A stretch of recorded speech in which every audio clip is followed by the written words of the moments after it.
Whenever something triggers an emotion within us, this emotion seeks to influence our response to the situation. Each emotion has its own energy. So if something angers us, the natural inclination is to allow anger into the driving seat to handle it. Anything we do or say from the point of surrendering to anger is a product of this energy, and we become a living embodiment and dispensary of this negative emotion. In an argument, somebody might be raising their voice or shouting at us. If we let our emotions take over, then we might be inclined to shout back. And instead, we should be trying to meet the frustration or mindlessness with reason and calm, mindfulness, because reason doesn't come from a place of anger. When was the last time you behaved reasonably when you were fueled by anger? There's nothing reasonable about it, even when it may seem just due to whatever has happened to you or whatever perceived injustice is taking place.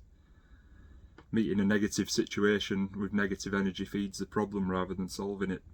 You can't put out a fire with more fire.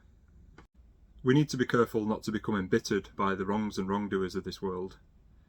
Because if we cultivate hatred, anger, bitterness and scorn towards something that may very well even deserve it, first and foremost, it's us that have to live with the negative energy manufactured by our own mind.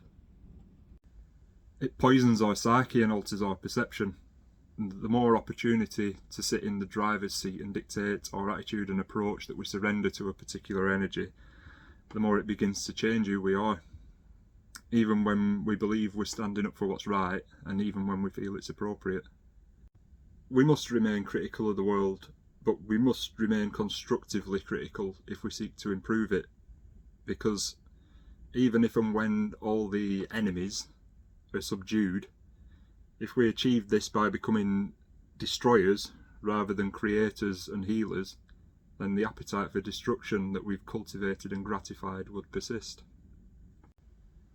The energy we choose to cultivate within us becomes us, and we impregnate all we come into contact with it.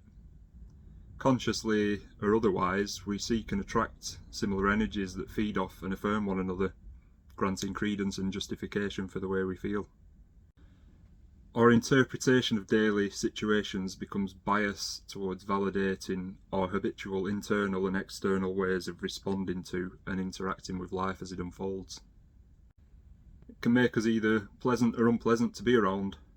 It can make us attractive or unattractive as people.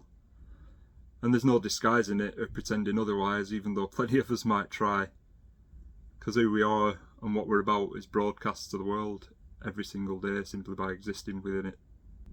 So we can't cultivate a better world purely by directing hatred and contempt towards the things we want to see less of.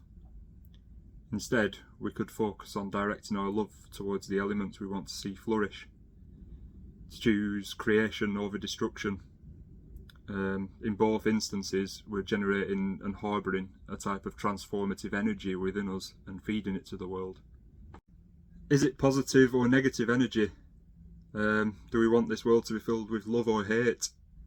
And which of the above are we choosing to represent our values, influence our experience-driven metamorphosis, and characterise our contribution to the interconnected whole?